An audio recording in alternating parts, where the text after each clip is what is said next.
The next item of business is topical questions. In order to get in as many members as possible, short and succinct questions and responses would be appreciated. And at question number 1, I call Claire Baker. Thank you. To ask the Scottish Government how it is responding to the report Drug-Related Deaths in Scotland 2021, which was published on the 28th of July 2022. Minister Angela Constance. Presiding Officer, every life lost to a drug death is a tragedy. The report which National Records of Scotland published in July showed that we lost 1,330 people to drugs in Scotland in 2021. Not statistics, but lives that ended far too soon, and each one underlining that we are still in the midst of a public health emergency.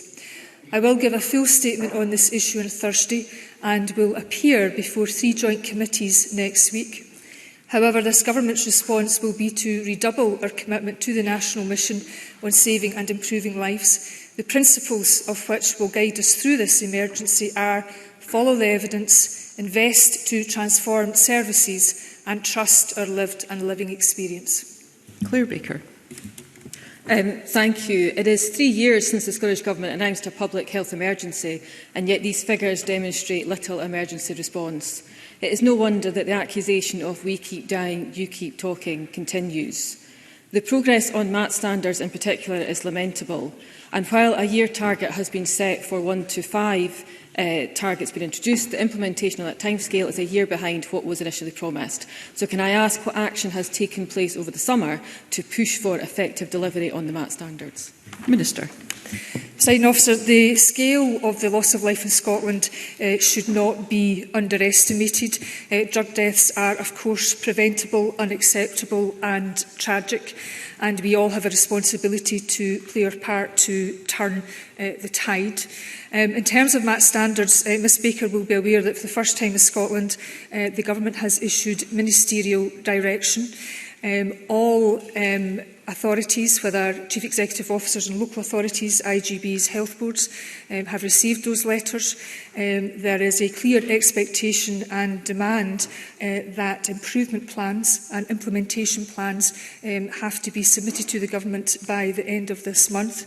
We are in the process of gathering and scrutinising that information, and I will, of course, as per my previous commitments to Ms Baker and Chamber, be keeping Parliament fully updated around the crucial life-saving MAT standards. They are not a tick box and they are most certainly not optional.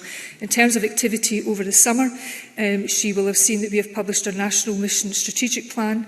The vital final recommendations from the Drugs Death Task Force have also been published too. Claire Baker. Thank you. So we have 250 million has been committed to this over 5 years, and we've had lots of announcements. But the key task here is to stop the deaths. So can I ask what the Scottish Government is doing to monitor the impact of interventions, how it is able to increase investment or expand activity in areas where progress is being made, and what additional support it is committing to ensure that we see progress and we start to see these figures come down significantly? Minister.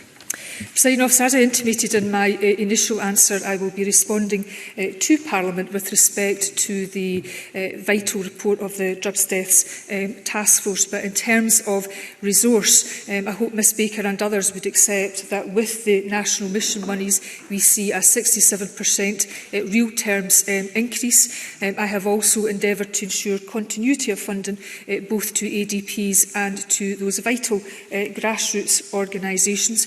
We are pursuing a belt and braces approach in terms of funding frontline services, but also directly funding organisations as well. But the point that she raises, that investment isn't just about quantum, it is also about targeting to ensure that the resource reaches where it must reach, and that does fall on monitoring and evaluation. We are publishing more information than ever before to ensure efficacy, but also transparency, and also how we allocate money is vital to ensuring that we get cross-government but also cross-sector collaboration, and that we are both serious about reducing harm but also supporting recovery in this country.